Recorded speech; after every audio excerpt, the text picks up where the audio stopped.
আজকের ডেট হচ্ছে 30/5/2025 শুক্রবার। আলোচনা করবেন আমাদের শ্রদ্ধেয় স্যার ডক্টর অমরনাথ চক্রবর্তী মহাশয়। আমি স্যারকে অনুরোধ করছি আজকের আলোচনা শুরু করার জন্য। আর আর তার আগে বলার আছে যে আলোচনা চলাকালীন কেউ আনমিউট ভিডিও ওপেন করবেন না। স্যার শুরু করুন। উপস্থিত সকল চিকিৎসক বন্ধুকে হোমিও দর্পণের পক্ষ থেকে আন্তরিক প্রীতি শুভেচ্ছা জানাই। আজকের আলোচনা হচ্ছে সোরা। তা কোথা থেকে পড়ছি না, হ্যানিম্যানের ক্রনিক ডিজিজ থেকে পড়ছি। আমার বইয়ে 115 পাতা। এখন অন্য বই আবার পাতা একটু হেরফের হয় বটে, তা আমি ওই জন্য তো পড়ে পড়ে শোনাচ্ছি। তো ফলে ওই সাবজেক্ট ম্যাটারটা পেয়ে গেলে পরে ওই 123 একজন বলছেন। এটা হতে পারে, না হওয়ার কিছু নেই, কারণ পাতাগুলো যদি ছোট হয় তাহলে তখন বেড়ে যাবে। কারো বই 133 আছে বলছেন। এই আমার হচ্ছে 115 পাতা। আমার পাতাগুলো বেশ বড় বড়। তো তা আমরা আলোচনা করছি, কি আলোচনা করছি, এর আগে আলোচনা কি করেছি না, ক্রুড ডোজ, হোমিওপ্যাথির ক্রুড ডোজই বলুন বা অ্যালোপ্যাথির ক্রুড ডোজ বলুন, এই ক্রুড ডোজ গুলো মানুষের কি ধরনের সর্বনাশ করে এগুলো আমরা জানি। আমরা অ্যালোপ্যাথি ওষুধের যদি আমরা ক্রুড ডোজ গুলো দেখি, আমরা তাদের নিন্দা করি, গালাগালি করি। আর আমাদের হোমিও তকমাধারী লোকেরা যারা ওই মাদার দিয়ে বায়োকেমিক তার সঙ্গে যোগ করে দিয়ে বিভিন্ন রকম সাপ্লিমেন্টারি ব্যবস্থা তারা নেন, এরা অনেকে নিজেদের সফল চিকিৎসক মনে করে। এরাও কিন্তু একই গোত্রের। সর্বনাশের কোনো শেষ নাই। যেটা অ্যালোপ্যাথি ওষুধে বা আয়ুর্বেদিক টুক ডাকে যে সর্বনাশগুলো হয়, সেটার তুলনায় এটা খুব কম নয়। আবার যারা একটু উন্নত ধরনের মানে আর কি পণ্ডিত, তারা আবার পোটেন্সি দিয়েও তারা এই ধরনের সাপ্রেশন গুলো করেন। পার্টিকুলার রোগের নাম করে কিছু কিছু ওষুধ তার আছে, সেইগুলো তো আরো ডেঞ্জার, আরো ভয়ঙ্কর। তা আমাদের উদ্দেশ্য হচ্ছে হ্যানিম্যানের শিক্ষা বা অবজারভেশনকে ছড়িয়ে দেয়া এবং শিখে নেয়া। এই বইটা আমি আগে অনেকবার পড়েছি, কিন্তু আমি স্বীকার করছি আজকে পড়তে গিয়ে কি দেখছি যে অনেক কিছু শেখা হয়নি। অনেক জায়গায় আমার আন্ডারলাইন করা আছে, সেই জায়গাগুলো আমি ঠিক ঠিক বুঝতে পারিনি। এখন যেন নতুন করে বুঝছি। আবার যদি 1 বছর পরে যদি পড়ি তাহলেও দেখবো একই কাণ্ড। তার কারণটা কি না, এই বইগুলো হচ্ছে হ্যানিম্যানের শ্রেষ্ঠ মেধার নিদর্শন। হ্যানিম্যানের মতো শ্রেষ্ঠ মেধাকে আমরা 2-10 বার পড়ে বুঝে ফেলবো, এইরকম বাতুলতা বা বেয়াদপি আমাদের কিন্তু মানায় না। ফলে আমরা প্রতি মুহূর্তে শেখার চেষ্টা করবো। তাহলে আগের দিন এই মাত্রা নিয়ে এইবার হ্যানিম্যান আরো আস্তে আস্তে ভেতরে ঢুকছেন যে এইগুলো কি ধরনের ক্ষতি করতে পারে, কি ধরনের অসুবিধা সৃষ্টি করতে পারে মানুষের জীবনে, সেইগুলো কিন্তু তিনি তুলে ধরছেন। একবারে তো সব বলা যায় না, তিনি তুলে ধরছেন। তিনি এখানে কি বলছেন, by such treatment which are capable of curing the original disease but are exhausting or debilitating, the aggravation of the SORA is not only hastened from within, but new artificial threatening elements are generally generated by such delusive allopathic cures. Delusive কি কথাটা দেখুন, ওই term গুলো খেয়াল করুন। ডিলিউসিভ, ডিলিউসিভের মানে dilution আমরা জানি, আমরা যা ভ্রান্ত ধারণা বা ভ্রান্ত ভাব, তার থেকে ভালো কথা আরো বেশি বলা ভালো হচ্ছে ডিসিটফুল, প্রতারণাপূর্ণ বললে কথাটা যেন আরেকটু বেটার হয়। আমার ধৃষ্টতা নেবেন না, হ্যানিম্যানের উপরে এই কথাটা বলছি, তো বর্তমান যুগের পরিপ্রেক্ষিতে বলছি। তাহলে এই যে ডিলিউসিভ মানুষকে, এই যে ডিলিউশন, এই যে ধরুন আপনাদের এই যে ভ্রান্ত দর্শন, যেমন ধরুন মরুভূমিতে গেলেন, আপনি দেখতে পাচ্ছেন কি যে ওখানে খেজুর গাছের ছবি পাচ্ছেন, জলের ছবি পাচ্ছেন। যারা একটু ভৌত বিজ্ঞান পড়ছেন তারা জানেন ওটা কিভাবে আসে। গিয়ে দেখবেন কিছু নেই সেখানে, মরিচিকা। তার ফলে এদের যে চিকিৎসা পদ্ধতি যে রেজাল্ট, যেটা ল্যাবরেটরি রেজাল্ট বা ডাটা, এই ডাটাটা তারা দেখায় তো, দেখিয়ে দেখো এই ওষুধ দিয়েছি, দেখো এই ডাটা হয়েছে, দেখো কিওর হয়ে গেছে। এবার যেগুলো কি হয় না বলে ওটা কিছু করার নাই, ওটাও এরকমই চলবে যতদিন বাঁচবেন, এছাড়া কিছু করার নেই। এই করার নাইটাকে আমরা কিন্তু মেনে নিয়েছি, এবং আমরাও কিন্তু তাই বলতে শুরু করেছি, বহু লোক আমাদের বলতে শুরু করেছে। আমরা কোন ক্ষেত্রে কিওর করতে পারবো, কোন ক্ষেত্রে পারবো না, সেটা যদি বুঝে নিয়ে আমরা এগোতে পারি, তাহলে আমরা কিওরের সংখ্যাটা খুব কম হবে না। এবং কিওর যদি নাও হয়, পেশেন্ট যদি বাধ্য পেশেন্ট যদি হয়, তাহলে দেখবেন যে তার সাইড এফেক্ট থেকে হোমিওপ্যাথি কনস্টিটিউশনাল ট্রিটমেন্ট মানে সদস্য বিধানে যে উপকারিতা, সেখানে কি হবে, সেই উপকারিতা সে পাবে, অবশ্য পুরোপুরি পাবে না। এবং অন্যান্য ওষুধের যে সাইড এফেক্ট গুলো যেগুলো হয়, পার্শ্ব প্রতিক্রিয়া যেটা বলা হয়, সেটা কিন্তু আস্তে আস্তে মুক্ত হবে। এবং এই যে ঘটনাটা এখানে বলছেন, এখানে কি বলছে, delusive allopathic cure show the vital force thus attacked from two sides, often in unable to escape. Two side থেকে ভাইটাল ফোর্স আক্রমণ হচ্ছে, ভাইটাল ফোর্স আক্রান্ত হচ্ছে। ব্যাপারটা কি, আমরা তো জানি মায়াজম তাকে আক্রমণ করতে পারে, এটা যে ওয়ান সাইডেড। টু সাইডেডটা কি, সেটা পরবর্তীকালে তিনি বলেছেন। এইখানে ব্যাপারটা কি একটু আমি টাচ করে দিয়ে যাই। এই যে আমাদের ওষুধগুলো যেটা খাওয়ানো হচ্ছে, মানে এই যে অ্যালোপ্যাথিক ড্রাগ গুলো যেগুলো খাওয়ানো হচ্ছে, বা আয়ুর্বেদিক যে ড্রাগ গুলো খাওয়ানো হচ্ছে, বা হোমিওপ্যাথিক যে ক্রুড ড্রাগ গুলো যেগুলো খাওয়ানো হচ্ছে, হোমিওপ্যাথি নীতিকে বিসর্জন দিয়ে যেগুলো করা হচ্ছে, সেখানে কি হচ্ছে, আর্টিফিশিয়াল, এখানে কি তৈরি করবে, আর্টিফিশিয়াল ক্রনিক ডিজিজ তৈরি করবে। তাহলে ব্যাপার আছে কি, আর্টিফিশিয়াল ক্রনিক ডিজিজ আর হচ্ছে মায়াজেমিনিটিস, এই দুটো মিলে কিন্তু আপনাকে একসঙ্গে আক্রমণ করবে। এবং অনেক সময় এরা কি করবে, দুটোর মধ্যে ব্লেন্ডিং হয়ে যায়। মিক্সচার কথাটা বলছি না, কিন্তু মিক্সচার কথাটা অনেক ভালো কথা, মিক্সচার হলে তবু তাকে তাড়াতাড়ি সারানো যায়। হ্যাঁ, ব্লেন্ডিং হলে কিন্তু এই ব্লেন্ডিং কাটা, মানে সোজা কথায় যে সুতো দিয়ে যে জোরে বাঁধা হয়ে গেছে, এই বাঁধাটাকে কাটানো ভীষণ কঠিন। বহু ক্ষেত্রে আমরা কাটাতে পারি না বলে পেশেন্টকে পূর্ণ আরোগ্য করতেও পারি না, একটা লেভেল পর্যন্ত আমরা করতে পারি। এবং এই ক্ষেত্রে কোন পেশেন্টটাকে নেব, এটা বোঝার জন্য যেমন প্যাথোলজিক্যাল নলেজটা যেমন অত্যন্ত গুরুত্বপূর্ণ, অ্যাজ ওয়েল অ্যাজ হোমিওপ্যাথিক নলেজটা গুরুত্বপূর্ণ। এবং হোমিওপ্যাথির যে 5 নম্বর অ্যাপোরিজম, যেখানে সেখানে ফ্যামিলি রিলেশন বা ফ্যামিলি যে কন্ডিশন গুলো আছে, এবং তার মেনটেনিং কজ, তার এক্সাইটিং কজ, এইগুলো কি পর্যায়ে আছে, সেগুলোকে পরিবর্তন করা যাবে কিনা। অ্যানিম্যাল এর আগের আলোচনায় আমরা করেছি যে মেনটেনিং কজ এবং এক্সাইটিং কজ যদি রিপিটেডলি যদি হতে থাকে, তাহলে সেগুলোকে পরিবর্তন করা যাবে না। সেই ক্ষেত্রে আমাদের কি নির্দেশ দিয়েছেন, রোগী ছেড়ে দিতে বলেছেন, কারণ রোগী সারাতে পারবো না।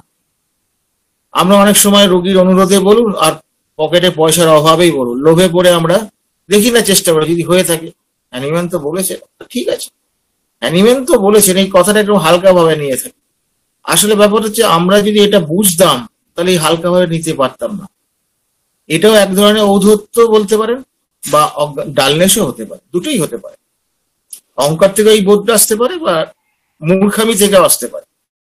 ফলে হ্যানিম্যান যা কিছু করেছেন, প্রপারলি অবজারভেশন করেছেন, তারপরে তিনি সেটা কনফার্ম হয়েছেন, কনফার্ম হওয়ার পর লিখেছেন। তিনি গপ্প লেখেননি, উপন্যাস লেখেন নাই।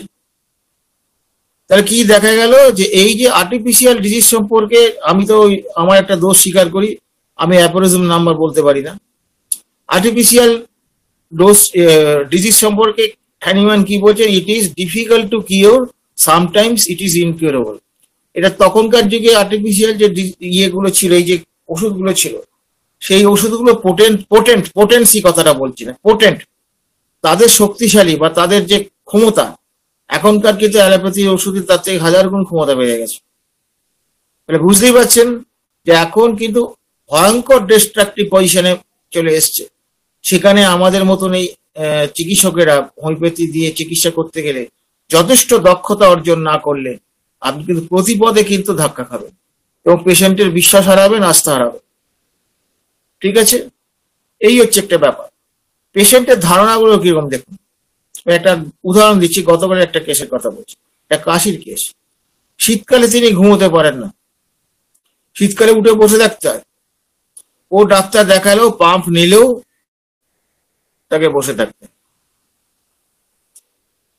তা কেসটাকে আমি ইলেকট্রিসাইটাস বলে একটা ওষুধ দিয়েছিলাম। শীতকালটা দারুণ কেটেছে। দারুণ কাটার পর এই কদিন আগে খুব মারাত্মক একটা কাশি হয়েছে। তা সেটার জন্য সে ভয় স্বীকার করছে না, বহুত কষ্টে বার করেছি তার স্বামীর কাছ থেকে। তার ছেলেও বলছে কিছু হয়নি, তিনিও বলছেন আমি কিছু ইয়ে করিনি, যেমন হয় চলতে বলছি তেমন হয় চলছে, হতেই পারে না। যাই হোক, কষ্ট করে বার করেছি। এই যে ঘটনাটা যেটা, তার মানে আচরণ খুব অসংযত আচরণ, যার জন্য কালকে আমাকে কড়া ভাষায় কিছু কথা বলতে হয়েছে, ভদ্র ভাষায় কিন্তু কড়া। তারা যে এত বছর ধরে সারাতে পারলো না, সেখানে কিন্তু তাদের প্রতি কোনো ক্ষোভ নেই। এই কয়েক মাস বাদে তার এই যে ফিরে আসলো, আপনাকে খুব ইয়ে করে, কিছু করলো না তাহলে হলো কেন? ওষুধও রেগুলার খায়, ওষুধের কোনো ব্যাপার নেই। ইরে করে ভালো থাকলে 1 মাস 1.5 মাস 15 দিন 20 দিন পরের দিন আসতে বলি। আর আমাদের তো 50 মিলিসিমাল প্রয়োজন হলে তো আমরা রিপিটেড ওষুধ দিতে পারি, দেওয়া প্রয়োজন হতে পারে। এখন কখন প্রয়োজন হবে, কখন আমি প্লাসিবো দেবো, এটা তো বলা মুশকিল। তো ফলে এইরকম ব্যাপারগুলো আছে। আপনাদের কিন্তু আপনারা কিন্তু এই ইয়ে থেকে, সমাজ থেকে কিন্তু এই ধরনের ধাক্কাগুলো খাবেন। তাহলে এবার দেখুন কি, তাহলে এই যে পেশেন্টের ক্ষেত্রে এই ধরনের তাদের যে আচরণ, এই যে তাদের চিকিৎসার যে ফলাফল এইরকম, সেইখানে আমরা দাঁড়িয়ে যদি কাজ করতে পারি, হোমিওপ্যাথির কিন্তু পতাকা উপরে উঠবে। তাহলে বোঝা যাচ্ছে যে দুটো জিনিস, একটা হচ্ছে সোরার খেলা, একটা হচ্ছে আর্টিফিশিয়াল ক্রনিক ডিজিজের খেলা। এইবার ব্যাপার হচ্ছে নিয়ম অনুযায়ী আগেরটা আগে যাবে, পেছনেরটা আমার যেটা পুরনো সেটা শেষে যাবে বা সেটা প্রশমিত হবে। সেই হিসেবে আমাদের একটা ভাবনা আমাদের আছে, কিন্তু আর্টিফিশিয়াল ডিজিজ সব ক্ষেত্রেই যে পুরোপুরি চলে যাবে এমন কথা বলা যায় না। ফলে এই আর্টিফিশিয়াল ডিজিজ আর সোরা দুটোর হাতে ভাইটাল ফোর্স জর্জরিত। এরপরে হ্যানিম্যান একটা খুব সুন্দর কথা বলেছেন। কি বলছেন না, if in such cases the sad consequences of this indirect assault of the old method of cure were dynamic disturbances only, বলছে যে এই যে ওল্ড মেথড মানে এই যে তাদের যে ওষুধে এই যে ইনডিরেক্ট অ্যাসাল্ট, এরা তো সরাসরি আক্রমণ করে না। ইনডিরেক্ট অ্যাসাল্ট মানে কি, আপনি ধরুন একটা লিভারের জন্য ওষুধ খাচ্ছেন, সেই ওষুধটা খাওয়ার জন্য অন্যান্য জায়গায় যে গন্ডগোল করে সেটাকে ইনডিরেক্ট অ্যাসাল্ট, সেখানেও তো আক্রমণ হচ্ছে। তাহলে এই যে সেটা কি, তাহলে that is also side effect, যেটাকে ওরা বলে থাকে। হ্যাঁ, এটা ওরা বলে থাকে। তাহলে কি হচ্ছে, এই যে এই ইনডিরেক্ট যে অ্যাসাল্ট যেটা আছে, এটা যদি শুধুমাত্র যদি এটা তাদের এই অ্যাসাল্টটা যদি ডায়নামিক হতো, তার মানে শক্তি স্তরে শুধুমাত্র বিশৃঙ্খলা তৈরি করেছে বা শক্তি স্তরে অ্যাটাক করেছে, এইরকম যদি হতো they would surely either disappear by themselves when the treatment is discontinued. যদি তারা আমরা ট্রিটমেন্টটা যদি ডিসকন্টিনিউ করে দিই, তাহলে কিন্তু তার এই এফেক্টটা চলে যাবে, or ought at least to be extinguished again effectively through the homeopathic medicines. এবং মেডিসিনের দ্বারাও এটা কিন্তু হোমিওপ্যাথিক মেডিসিনের দ্বারাও চলে যেতে পারে, মানে এটা নষ্ট হয়ে যেতে পারে যদি প্রয়োজন হয়। আমি এই রিসেন্ট, হ্যাঁ, আমার টাইম লাইনে একটা আমি ন্যাট্রামিউরের কেস করেছি। সেখানে আমি দেখিয়েছি যে বিভিন্ন রকম ওষুধ, সেটা অ্যালোপ্যাথি আগে খেয়েছে, তারপর হোমিওপ্যাথি ওষুধের বিভিন্ন রকম, মানে কোনো মা বাপ নেই। সেই পেশেন্টটাকে কিন্তু আমি আস্তে আস্তে ওষুধ দিতে ওষুধ দিতে মানে কি, প্লাসিবো দিতে যখন দেখলাম তার সিমটম গুলো একটা জায়গায় স্ট্যান্ড স্টিল করলো এবং ইন্টেন্সিটিটা ডেভেলপ করলো। একটা সিমটমের ইন্টেন্সিটিটাও খেয়াল করতে হয়। তো ফলে ব্যাপারে যখন ডেভেলপ করলো তখন তাকে আমি ন্যাট্রামিউর দিয়েছি, তার আগে পর্যন্ত আমি প্লাসিবোই চালিয়ে গেছি। তাহলে দেখুন, প্লাসিবো চালালেই যে আপনার সব রোগ চলে যাবে এমনটা নয়। একটা জায়গায় সে দাঁড়িয়ে গেল ভালো, যদি না দাঁড়ায় কি করবেন? যদি দেখা যায় যে ওষুধটা দিলেন, ইন্ডিকেটেড ওষুধ দিলে রেজাল্ট আসছে না, তখন কি করবেন? তাহলে বুঝতে হবে এখনো গন্ডগোল আছে। তাহলে এই যে কোন জায়গাটায় অ্যান্টিডোটটা কি করতে হবে, বেস্ট অ্যান্টিডোট হচ্ছে কনস্টিটিউশনাল ট্রিটমেন্ট, বেস্ট অ্যান্টিডোট। তা আমি সেইটাই বেশিরভাগ ক্ষেত্রে ফলো করি, সেটাই করে থাকি, সেটাই করেছি। তাদের ন্যাপটামিন দিতে কেসটা সলভ হয়ে যায়। সলভ মানে কি যাতা কেস না, অপারেটিভ কেস ছিল। হ্যাঁ, এটা হচ্ছে আমাদের, যাক সেটা যাচ্ছি না। তাহলে এই যে ঘটনাগুলো ঘটছে, এই ঘটনাগুলো ঘটছে, ওষুধ খেয়ে আপনাদের কাছে আসছে, বা তারা আপনি বিভিন্ন ডাক্তারের কাছ থেকে তাদের বিভিন্ন রকম ওষুধ খেয়ে আসছে, এইরকম ক্ষেত্রগুলো আপনাদের কিন্তু ফেস করতে হয়। সবচেয়ে মুশকিলটা কোথায় জানেন? হোমিওপ্যাথিক ওষুধ যদি মানে আর কি উল্টো পাল্টা ভাবে যদি দীর্ঘদিন যদি ব্যবহার করে থাকে, সেই পেশেন্ট গুলোকে সার্ভাইভ করা অনেক বেশি কঠিন, অনেক বেশি কঠিন। আর অ্যালোপ্যাথিক হলে পরে সেটা তার থেকে কম কঠিন, আয়ুর্বেদিক হলে একটু কম কঠিন। কথা হচ্ছে যে হোমিওপ্যাথি ওষুধে যদি বিশেষ করে পোটেন্সি ওষুধ যদি হয়, তাহলে তো মানে তার সর্বনাশের শেষ নাই, সর্বনাশের শেষ নেই। তার সিমটমের মাথামুন্ড কিছু পাওয়া যায় না। এগুলো যে বাস্তব আমাদের অভিজ্ঞতা। অপেক্ষা করতে করতে আমরা অনেক সময় হতাশ হয়ে পড়ি, আর কতদিন অপেক্ষা করবো, কবে ওষুধটা দেবো, কিন্তু দেওয়ার স্কোপ পাচ্ছি না। স্কোপ না পেলে ওষুধটা দেবো কি করে? তাহলে কি হলো, এখানে হ্যানিম্যান বলছেন যে যদি মাত্র শুধু ডায়নামিক ডিস্টারবেন্স দিয়ে এটা করতো, তাহলে কিন্তু তাদের অপেক্ষা করলে চলে যেত তাদের অ্যাকশনটা, অথবা আমাদের কোনো ডায়নামিক মেডিসিন দিয়ে তার এটা দূর করে দেওয়া যেত, মানে তার এই যে এফেক্টটা দূর করে দেওয়া যেত। But this is not at all the case. কিন্তু এটা সর্বক্ষেত্রে হয় না। কি অবজারভেশন দেখুন, কি অবজারভেশন, কি কিন অবজারভেশন, এটা সর্বক্ষেত্রে ঘটে না। দে ডু নট ইল্ড, তাদের বশ্যতা স্বীকার করা যায়, সোজা কথা তাদের সরানো যায় না শরীর থেকে। Very likely by this indirect, continuous and repeated assault on the sensitive, irritable fibers by such injurious medicated disease potencies, which are given in large doses, frequently repeated, the vital force is obliged to meet this attack and to endeavor either to dynamically change this tender internal organ which are assaulted so mercilessly by the or reconstruct them materially so that they make them unassailable in such violent attacks. খুব সুন্দর কথা এখানে Hahnemann বলেছেন। Hahnemann যে কথাটা বলেছেন মারাত্মক কথা বলছে। এই যে লার্জ ডোজ রিপিটেড, আপনি দেখুন অ্যালোপ্যাথি ওষুধ যারা খেয়ে আসছে বা অন্যান্য প্যাথির যারা ওষুধ, অ্যালোপ্যাথি ছাড়া অন্য তাদের দেখুন প্রতিদিনই ওষুধ খেতে হয়, না খেয়ে তাদের রক্ষা নেই। আমাদের মতন ব্যাপারটা তো নয়।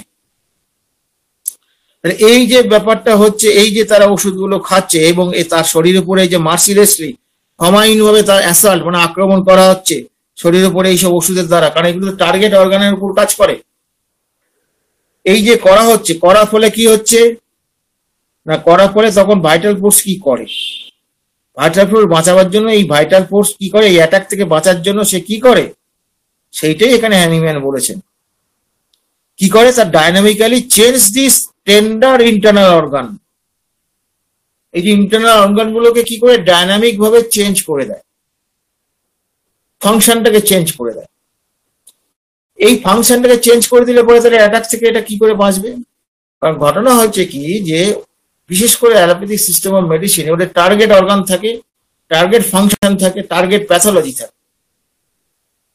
ফলে তাদের এই যে ওষুধগুলো তাদের যে দেয়া হচ্ছে, এই ওষুধটা দেওয়ার পর সেইটার উপর কাজ করবে। এবার যদি আমাদের কি করছে, ভাইটাল ফোর্স কি করছে, ওর ফাংশন গুলোকে পুরো চেঞ্জ করে দিচ্ছে, ওই অর্গানগুলো চেঞ্জ করে দিলে কি হবে, ওই চেঞ্জকে তো অ্যালোপ্যাথি ওষুধ দিয়ে দমানো যাবে না, তখন সেইটাকে করতে গেলে তখন আবার নতুন ওষুধ লাগবে যতক্ষণ না সে খাচ্ছে। তার মানে কি, এইভাবে তাকে কি করলো, ওই ওষুধের ধাক্কা থেকে বা ওই ওষুধের আক্রমণ থেকে ওই অর্গানটাকে রক্ষা করলো। এইভাবে আমাদের ভাইটাল ফোর্স রক্ষা করতে চায়।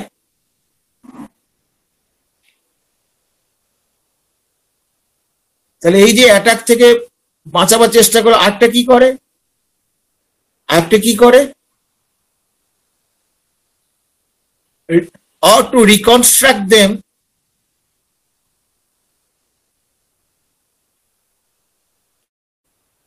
internally so as to make them assailable to such violent attack, বা এমন ভাবে তাদের তৈরি করে অর্গানগুলোকে, এমন ভাবে তার ব্যবস্থা করে যাতে সে এইসব আক্রমণ যেন তাদের উপর না হয়, সেটা প্রোটেক্ট করার চেষ্টা করে। তারপরে হ্যানিম্যান বলছেন thus to protect and shield the organism from general destruction। তাহলে জেনারেল ডিস্ট্রাকশন থেকে এগুলোকে বাঁচালো। জেনারেল ডিস্ট্রাকশন বলতে কি, মূলত এখানে ভাইটাল অর্গানগুলো ডিস্ট্রাকশন থেকে বাঁচাচ্ছে। এখানে এইভাবে বা কিভাবে বাঁচাচ্ছে না, একটা হচ্ছে কি সেখানে তাদের কি করছে, এমন ফাংশনটা চেঞ্জ করে দিচ্ছে। ফাংশনটা যদি চেঞ্জ করে দেয়, তার তো রূপ পাল্টে গেল, তার কোয়ালিটি তো পাল্টে গেল। সেই কোয়ালিটি পাল্টে গেলে তো ওই যে ওষুধ রিপিটেডলি চলছিল সেই ওষুধে তো ওটা সাড়া দেবে না। ফলে এইভাবে সে ওখান থেকে আক্রমণ থেকে বাঁচলো। আরেকটা হচ্ছে কি, তার মধ্যে এমন কিছু চেঞ্জ করে দিল যাতে ওই ওষুধগুলো তার উপর কোনো ক্রিয়াই করতে পারবে। এটাও করতে রিকনস্ট্রাক্ট, মানে এমন ভাবে কিছু চেঞ্জ করে দিল, রিকনস্ট্রাক্ট নতুন করে তৈরি করলো এমন কিছু।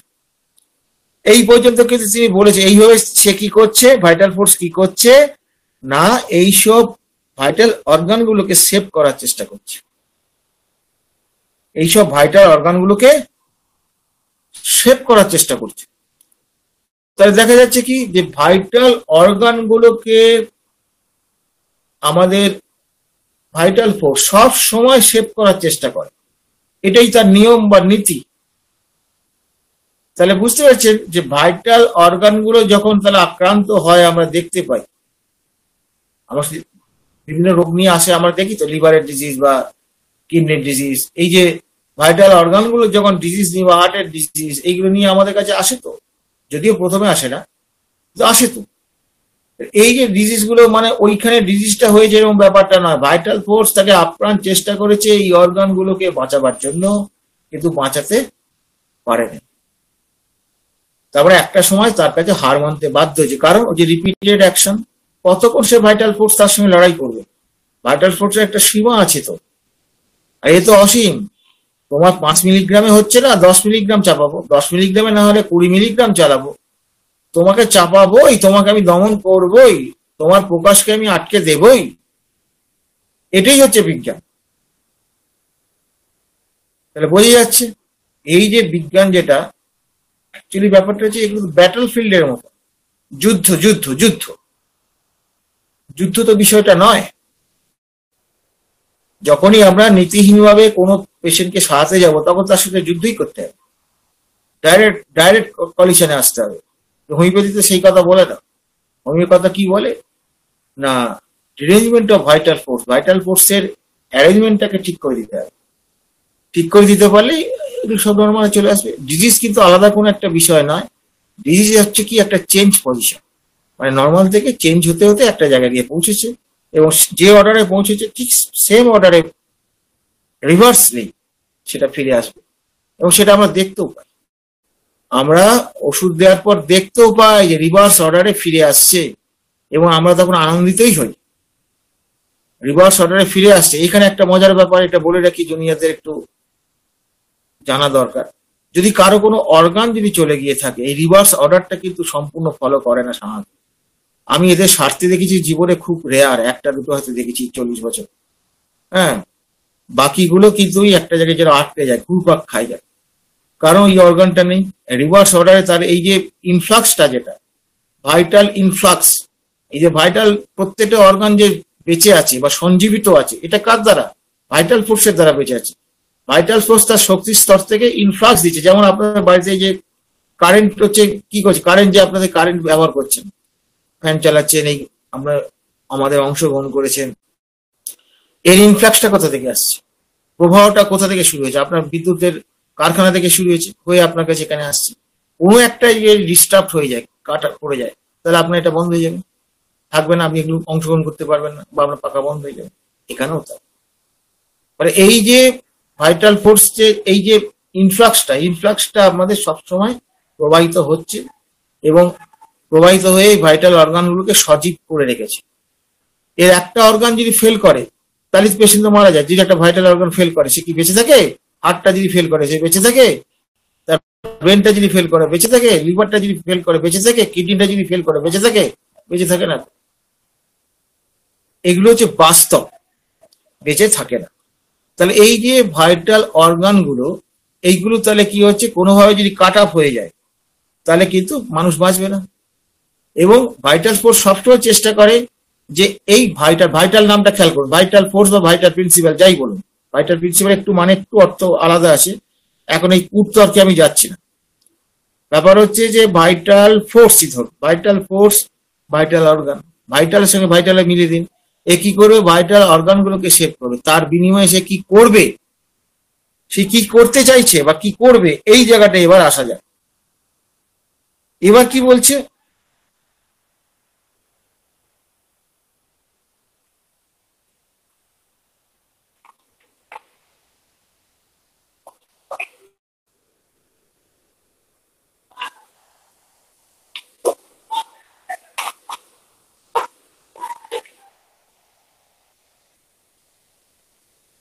এবার হ্যানিম্যান কি বলছেন, এখানে কি করবে?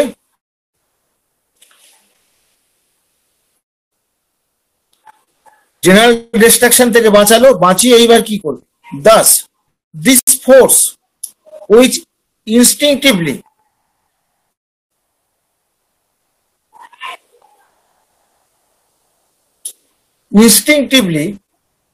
আমার মাঝে মাঝে লাইনটা সরে যায়, instinctively preserve life, beneficially seal the fine sensitive skin of the hand with a callus covering of the hard and horny skin in the person with whom the skin is exposed to frequent injuries during hard labor, whereby the skin is injured by the hard or scratching materials or by corroding substance. আমরা কি দেখতে পাই? সেটা হচ্ছে যে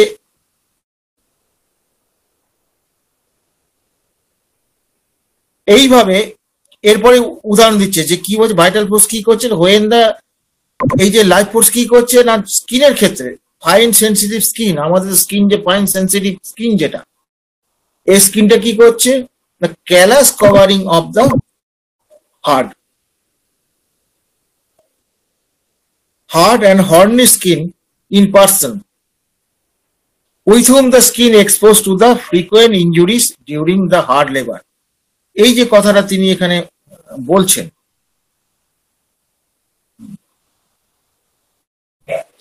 তাহলে এখানে এই যে এইখানে তিনি যে বলছেন, স্কিনের আমরা তিনটে লেয়ার জানি, এপিডার্মিস, ডার্মিস, হাইপোডার্মিস, এই তো পরপর তিনটে লেয়ার। তো তাহলে দেখা যাচ্ছে কি, এইখানে এই যেখানে ধরুন আপনি হাতে কাজ করছেন, ধরুন কোদাল কুপাচ্ছেন, কি আপনি ধরুন করাত চালাচ্ছেন, কি মেশিন চালাচ্ছেন, হাতে তো এরকম করেন, তো অনেকেই করে, তো কাজ করে, তো কারখানায় কাজ করে, তো অনেকে তবলা বাজায়, অনেকে ভারী ভারী ব্যাগ বয়, এরকম কাজ তো অনেকেই করে থাকেন, এটা তো মিথ্যে নয়। সেই ক্ষেত্রে কি করে ভাইটাল ফোর্স? তাহলে এই যে স্কিনটা ফাইন সেন্সিটিভ, এই যে আমাদের স্কিনটা তো ফাইন, আমাদের স্কিনে যদি হাওয়া লাগে আমরা টের পাই, একটা যদি পিঁপড়ে যদি হেঁটে চলে তাহলে টের পাই, একটা যদি পিঁপড়ে থেকে ছোট জিনিস যদি ওখান দিয়ে হেঁটে যায়, আমরা দেখতে না পেলেও বুঝতে পারি হ্যাঁ ওখান দিয়ে যাচ্ছে কিছু। এটা তো সেন্সিটিভ অর্গান। তাই সেন্সিটিভ অর্গানটা কি করে না, এই যে সেন্সিটিভ অর্গান, এই যে আঘাত, যেটা এই বাইরের থেকে যে আঘাতটা পাচ্ছে স্কিন, এটা তুলনা করছেন আর এই যে আঘাতটা পাচ্ছে, আঘাত থেকে রক্ষা করার জন্য তিনি কি করেন, সেখানে কি ভাইটাল ফোর্স কি করে, with callous covering of the hard Horne skin. তাহলে ওই ক্যালাস তৈরি করে, ক্যালাস মানে একটা শক্ত আবরণ তৈরি করে, হ্যাঁ, সোজা কথা কড়া পড়ে, তো কড়ার গল্প তো আপনারা জানেন, কড়া তো পড়ে, পায়েও পড়ে। তাহলে এই যে কড়া পড়ে তাহলে কি করলো, ওই জায়গাটা শক্ত হয়ে গেল। তাহলে ওই জায়গায় শক্ত হয়ে গেলে তাহলে এই যে ফাইন স্কিনটার নিচে আছে সেটা আঘাতপ্রাপ্ত হবে না, ওই শক্ত জায়গাটার উপর দিয়ে যাবে আঘাতটা। কি কি সিস্টেম দেখো, আমাদের ভাইটাল ফোর্স কিভাবে আমাদের রক্ষা করে, এই যে তার রক্ষা করার যে পদ্ধতি যেটা, এইটা কিন্তু আমাদের খুব ভাবা উচিত। তাহলে এই যে Horne skin person with hmm the skin is expose to frequent injuries during and during heart labor, whereby the skin is injured by the hard scratching materials, কোনো কিছু দিয়ে স্ক্র্যাচিং হলো মানে ঘষা খেলো মেটেরিয়ালস, or corroding substances, যেমন ধরুন acid বা অমুক তমুক এইসব যে ব্যাপারগুলো যেগুলো আছে আর কি। হ্যাঁ, এইগুলোর দ্বারা যখন সেই স্কিন আক্রান্ত হচ্ছে তখনই কিন্তু এই ধরনের ঘটনাগুলো ঘটছে। তখনই কিন্তু হাতগুলো ওই কড়া পড়ে যাচ্ছে, শক্ত হয়ে যাচ্ছে। কড়া যদি নাও পড়ে ওই চামড়াগুলো মোটা হয়ে যায় দেখেছি। হর্নি স্কিন বলছে, হর্নি স্কিন কেরাটিন থেকে আসে। হর্নি স্কিন ওই যে আপনার যে উপরে যে লেয়ারটা যেটা আছে, হ্যাঁ, এপিডার্মিস, সেখানে কেরাটিন থাকে। কেরাটিন থেকে নখ বলুন, চুল বলুন, কেরাটিন থেকে তৈরি হয়। তার মানে কি, এইরকম যখন কন্ডিশনটা হয়, এরকম অ্যাসাল্ট যখন হয়, মানে স্কিনের উপর যখন এরকম অত্যাচার যদি হয়, তখন কি কেরাটিন প্রোডাকশনটা বেড়ে যায়। বেড়ে গিয়ে ওই জায়গাগুলো কি করে, হর্নি স্কিন করে দেয়, অথবা সেখানে ওই ক্যালাস ফর্ম করে দিয়ে, মানে শক্ত করে দিয়ে কিসে করে তার ওই স্কিনটাকে বাঁচাবার জন্য। তারপরে কি, প্রাণ শক্তি সবসময় কিন্তু চেষ্টা করছে, এই প্রাণ শক্তি আমাদের যে কোনো আক্রমণ থেকে রক্ষা করার চেষ্টা করছে। ইভেন ব্যাকটেরিয়াল আক্রমণ থেকেও বলতে পারেন, ব্যাকটেরিয়াল আক্রমণ থেকেও রক্ষা করছে, ভাইরাস আক্রমণ থেকে রক্ষা করছে। হ্যাঁ, বিভিন্ন জায়গা থেকে আমাদের রক্ষা করছে। তার কাজই হচ্ছে আমাদের রক্ষা করা।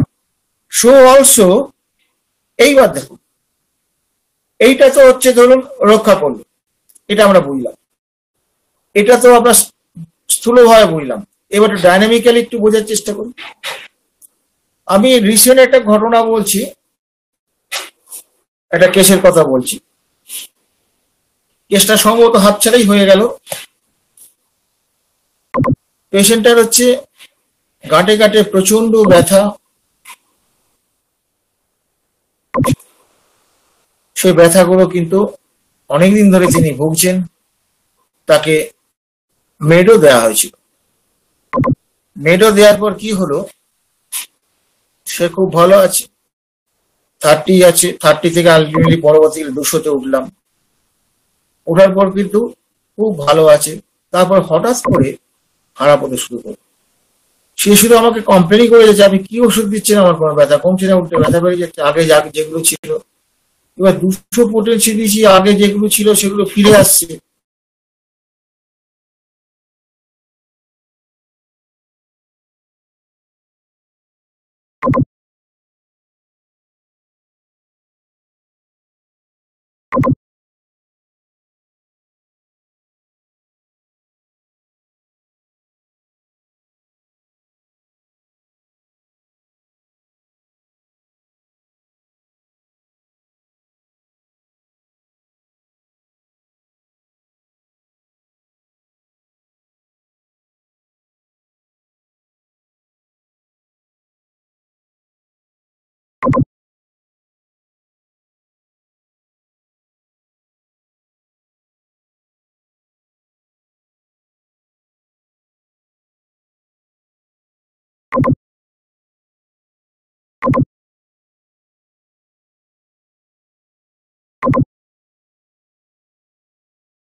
সমস্যাগুলো কোথায় দেখুন।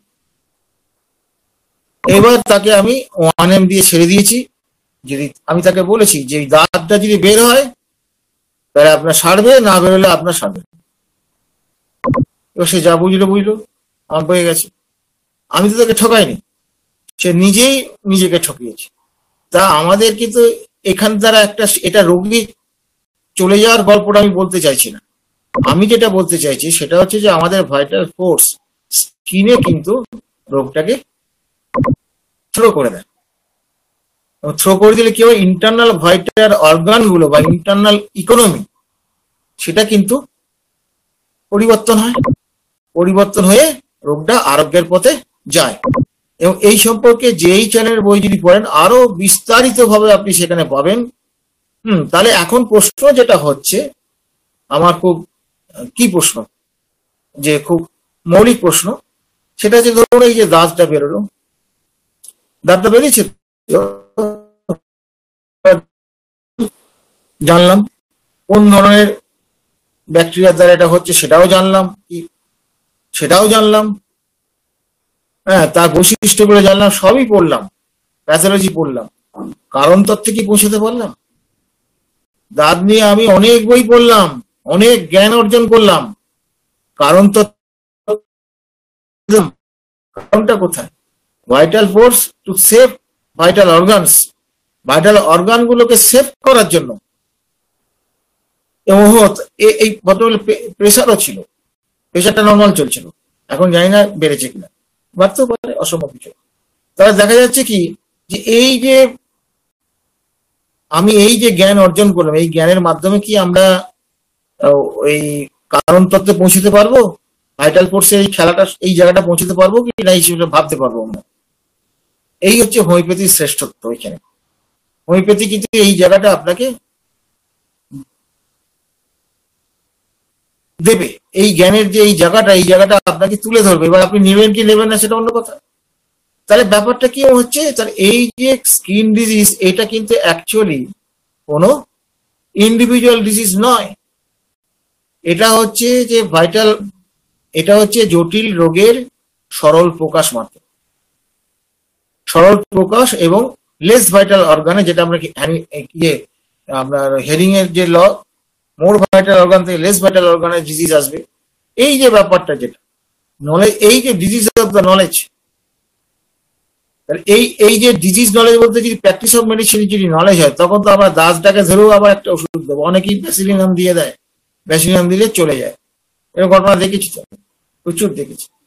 তিনি যে সর্বনাশটা করলে সেটা মলমের থেকেও 100 গুণ সর্বনাশে বেশি। এইটা বললেই তো রেড়ে করে তেরে আসবে, তুমি সব পণ্ডিত, তুমি বড় ডাক্তার হয়ে গেছো। কিন্তু বাস্তব হচ্ছে মানে আমরা এই ফেনোমেনাটাকে যদি আমরা না বুঝি, যে কেন আমরা চিকিৎসা করছি, কোন জায়গায় চিকিৎসা করব, কিভাবে চিকিৎসা করবো, আমাদের মোড অফ দৃষ্টিভঙ্গিটা কেমন হবে, অ্যাটিচিউডটা কি হবে, হোমিওপ্যাথিক অ্যাটিচিউডটা কিভাবে আমরা সেটা বুঝতে পারবো, সেটা যদি আমরা না করতে পারি, তাহলে কিন্তু আমরা ভুল পথে পরিচালিত হব। তা আজকে আমি এইটুকু পর্যন্ত আলোচনা করলাম।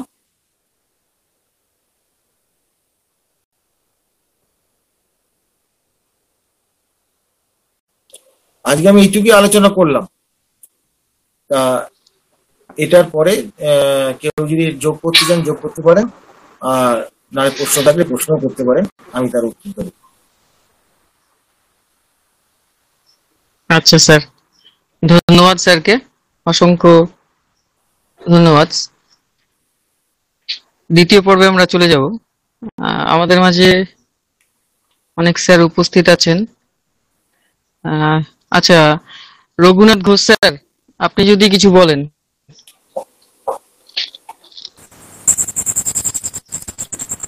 ধন্যবাদ।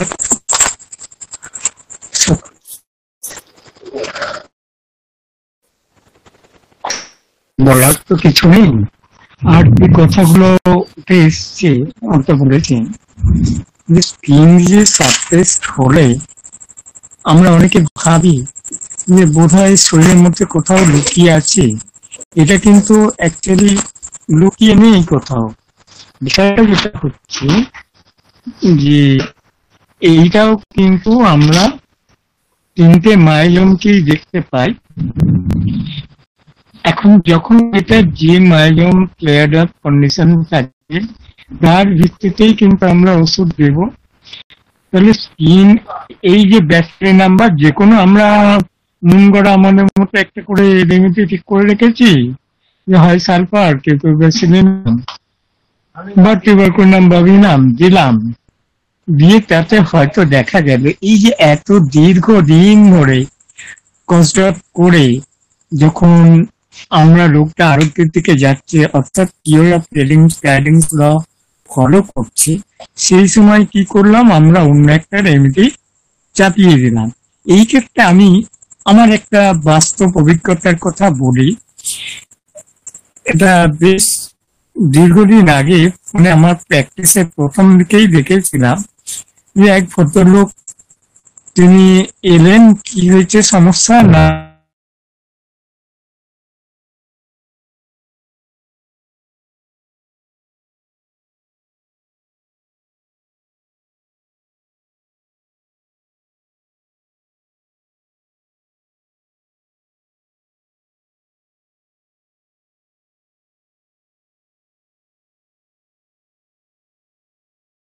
সম্ভবত নেটওয়ার্কের সমস্যা হচ্ছে ওর।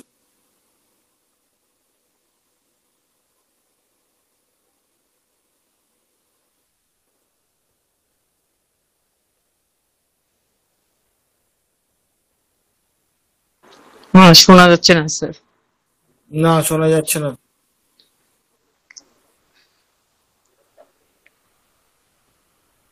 আচ্ছা, যদি স্যার আসেন আমরা স্যারকে আবার ডেকে নেব। হুম। তার মধ্যে আমাদের মাঝে উপস্থিত আছেন ডক্টর পার্থপ্রদীপ চৌধুরী স্যার। স্যার যদি আজকের হ্যাঁ হ্যাঁ, ধন্যবাদ। অমর তো খুব ভালো বলেছে। এখন ওই ডিলুসিভ অ্যালোপ্যাথিক কিওরস, ওই জায়গাটায় অমর একটা সংযোজন করেছে।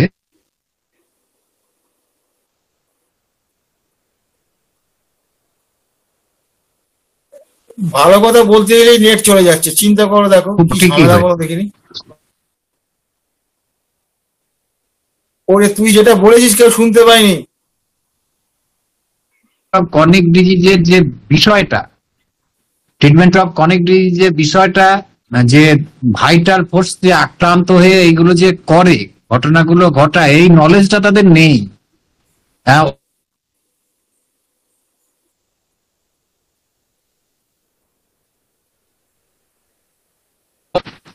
সেই একই কথা বলবো। ভালো পয়েন্টে তাদের নলেজ না থাকার জন্য তারা মনে করে, হ্যাঁ তারা এটা মানে যে প্রতারণা করছে তা নয়, তারা ভাবে তাদের নলেজ দিয়ে তারা ঠিক কাজই করছে।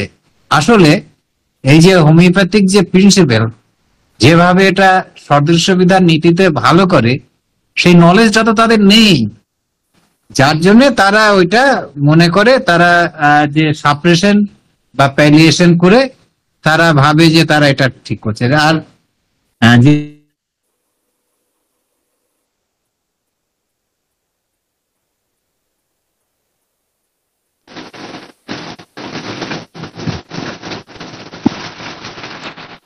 লার্জ ডোজের যে এলোপ্যাথিক ওষুধ দিয়ে, এমনকি অনেক সময়তে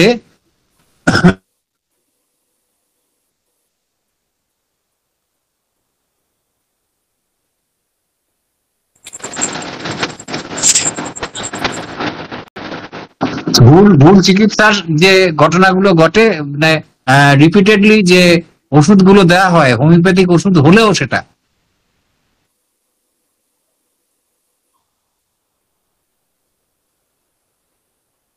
স্যারেরও নেটওয়ার্কে খুব সমস্যা হচ্ছে হয়তো।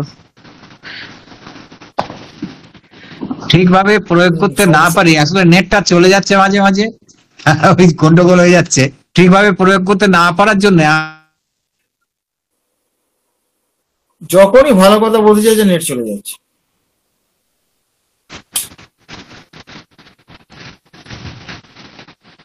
সত্যি হ্যানিম্যান তো দেখেছেন তো, যে সেটা আর্টিফিশিয়াল কর্নিক ডিজিজ, এই যে মেডিসিন কর্তৃক যে ওষুধগুলো অসুখগুলো তৈরি হয়, সত্যি ডিফিকাল্টিস টু কিওর।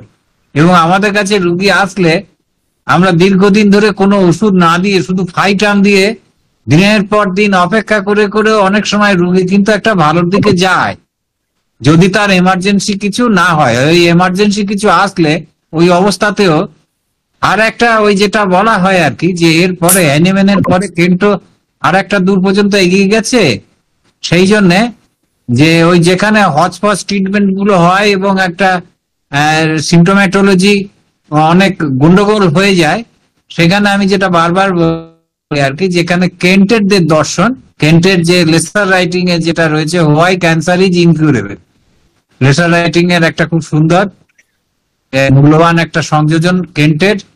তা এই পরবর্তীকালে কেন্ট বা আমাদের যেই চ্যালেন জেন কাঞ্জিলাল, এরা সকলেই তো কিছু অবদান, যদিও আজকের দিন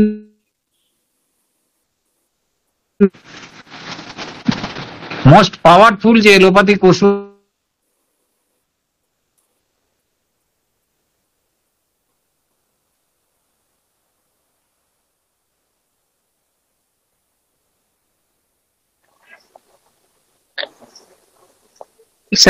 স্যারকে আর শোনা যাচ্ছে না। না, ওর ইয়েই নেই তো, 3টে ডট নেই তো। হ্যানিম্যানের সময় যেটা মানে বা দেখা যায় যে এই যে হিরোইক ডোজের যে ওষুধগুলো, যে মানে বিভিন্ন রকমের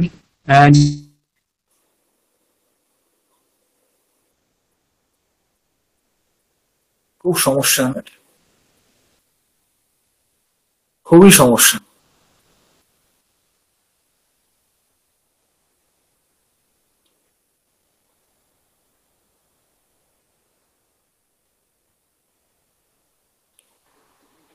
স্যারকে শুনতে পাচ্ছি না স্যার, সম্ভবত নেটওয়ার্কের সমস্যা হচ্ছে খুব। নেট নিয়ে নেই তো, 3টে ডটই পাওয়া যাচ্ছে না, অনেকক্ষণ নেই। আচ্ছা, নেক্সট জায়গায় চলে যাও, আর কত ওয়েট করবে।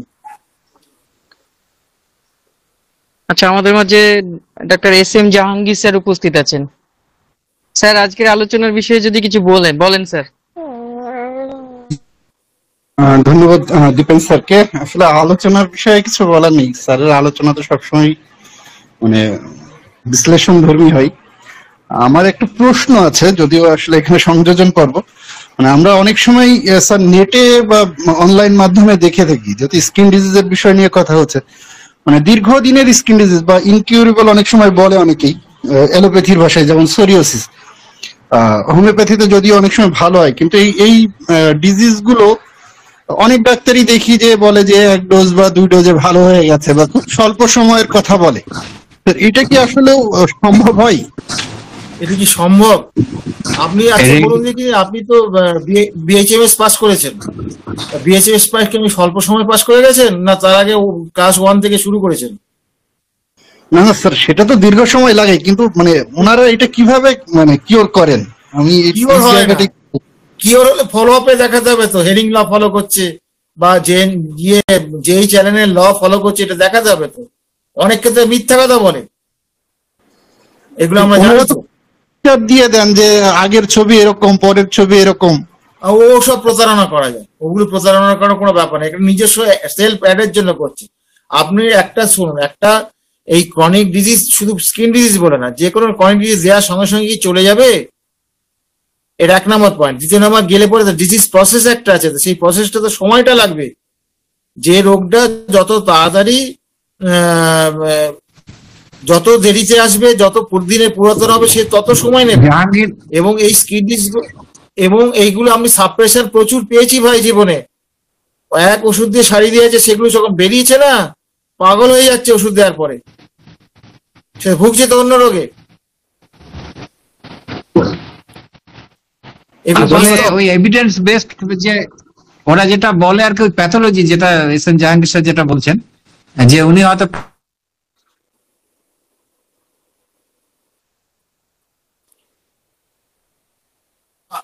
এবং এরা শুধু তাই নয়, এবং এই ক্ষেত্রে দেখবেন 50 মিলিসিমের বেশি ব্যবহার করে, তারা 16টা 18টা ডোজ পরপর দিয়ে যাচ্ছে বিভিন্ন পোটেন্সি। আমরা তো দিতেই পারি না, দিলেই অ্যাগ্রাভেশন হয়ে যাচ্ছে। তাদের অ্যাগ্রাভেশন হয় না, শুধু কমেই যায়। আমাদের কাছে এই পেশেন্ট আসছে রে ভাই, প্রচুর আসছে আমাদের কাছে। এখানেই তো স্যার প্রশ্ন যে ওনারা 50 মিলিসিমাল স্কেলেরই ওষুধ দিচ্ছেন, সেখানে রোগী খুব স্বল্প সময়ে দেখা যাচ্ছে যে ওই স্কিন রেশন গুলো চলে যাচ্ছে। আহ, এই যে প্রশ্নটা তো স্যার এই জায়গায়, কিন্তু সেই ওষুধটা যখন আপনি দিচ্ছেন ওই রিপোর্টটা আরো দেখাচ্ছে, বিপজ্জনক, এটা আরো বেশি বিপজ্জনক, আরো বিপজ্জনক, মারাত্মক বিপজ্জনক। আরো বেশি বিপজ্জনক। হোমিওপ্যাথি ওষুধ হচ্ছে আরো বেশি ভয়ঙ্কর ওদের ওই ওষুধের থেকে, এই রকম না, ক্ষেত্রগুলো। বলছি 50 মিলিসিমেলে আরো আরো ভয়ঙ্কর, কারণ ও তো ক্রমাগত সাপ্রেস হয়ে যাচ্ছে, প্যালিয়েশন হচ্ছে, ভাবছি যে ও কিউরের দিকে যাচ্ছে। আসলে বিষয় হচ্ছে যে আমরা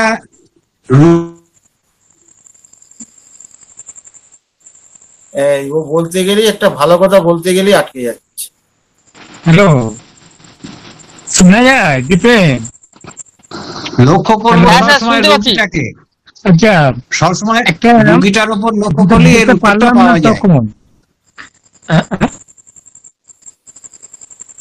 যেটা তখন বলতে গিয়েছিলাম বলা হলো না। আমরা অনেকে কি করি, হয়তো যে স্কিন রিলিজটা সেটা হয়তো সিপ্লেটিক মায়োনে, সেখানে আমরা ক্রমাগত যদি সালফার দিয়ে যাই, মানে বেশিরভাগটাই করি আমরা, এইখানে কিন্তু মারাত্মক ক্ষতির লেভেলটা দাঁড়ায়। হয়তো পেশেন্ট চাইছে ফেজে হয়তো অ্যান্টিসিপ্লেটিক, সেখানে ক্রমাগত অ্যান্টিসোডিক দিয়ে যাচ্ছি। এই যে আমরা অনেকে বলি না, সালফার দিয়ে যা অবস্থা হয়েছে, যা বেরিয়েছে, অ্যাকচুয়ালি বিষয়টা ওই রকম। কিন্তু আরো একটা ঘটনা, যে এই ক্ষেত্রে আমরা এত রেমেডিগুলো পরপর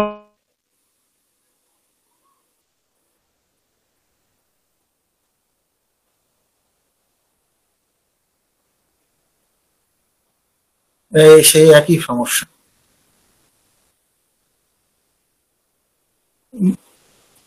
আচ্ছা জাহাঙ্গীর, আশা করি আমি বোঝাতে পেরেছি আমার বক্তব্যটা।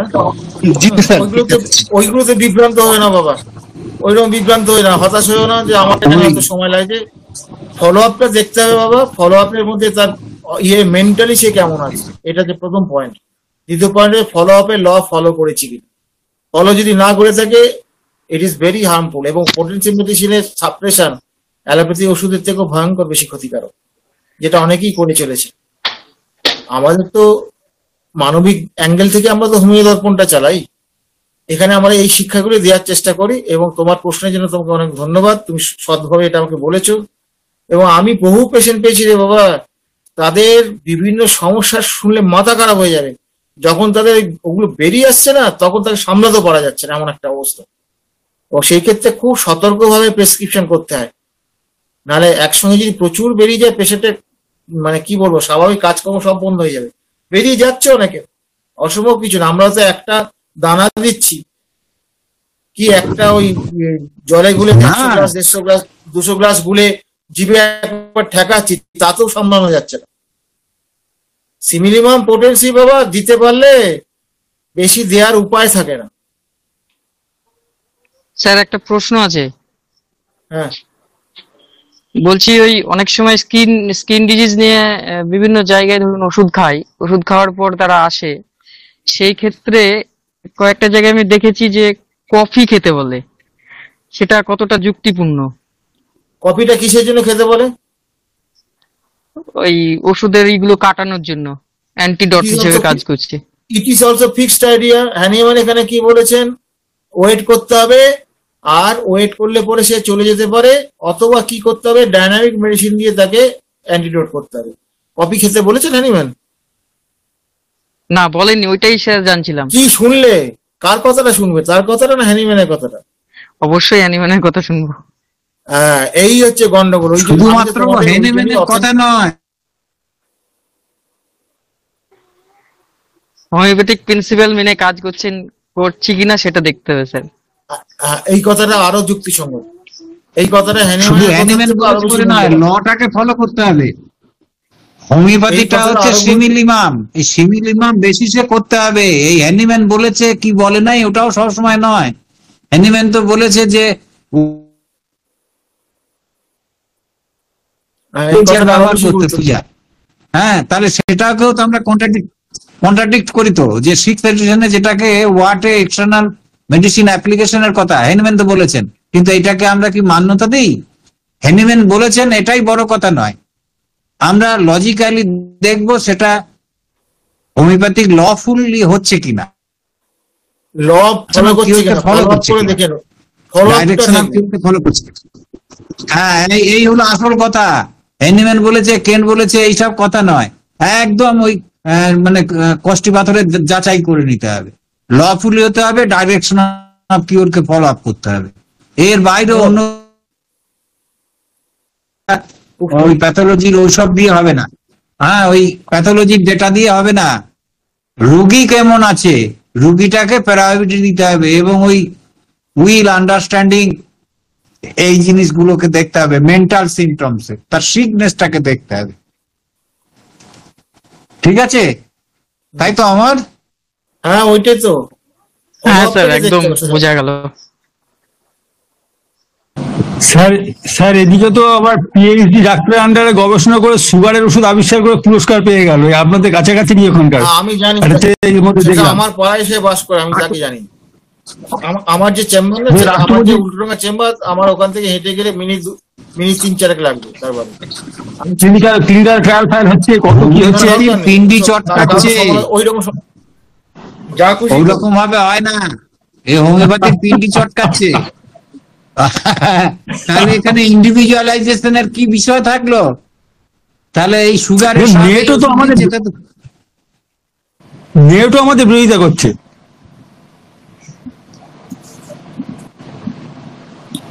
আরে বাবা, আমরা তো এগুলো জানি, যে আবিষ্কার করেছে তার গুরুকে জানি, তার গুরু হচ্ছে আমাদের উল্টোডাঙ্গায় থাকে, সেটা যে কি করে সে তো আমি জানি। হ্যাঁ, চাকদায় বসে পলি করে তো। ওর নাম ওইরকম ভাবে ব্যক্তিগত আক্রমণ না করাই ভালো। কি দরকার আমার ব্যক্তিগত আক্রমণ করার? না না, আমি তো নাম করিনি, আমি জানি রাত্রিবেলা আমি দরকার নেই, এসবের দরকার নেই। আমরা নীতি থেকে যে সরে আছে তাকে আমরা বর্জন করবো, সোজা কথা। আমার ব্যক্তির প্রতি আমাদের কোনো ক্ষোভ নেই। আমি জানি তার পেশেন্ট আমি কয়েকটা পেয়েছি, আমি তো জানি তার ভালো রকম চিকিৎসা। এইগুলো কিন্তু এই ধরনের হোমিওপ্যাথিক অপহোমিওপ্যাথি হলে হয়টা কি অ্যালোপ্যাথির থেকেও আরো বেশি ভয়ঙ্কর এগুলোকে সোজা করা, অনেক বেশি কঠিন। এ তো অনেক সূক্ষ্ম স্তরে ক্ষতি করে দেয়। হ্যাঁ করে তো।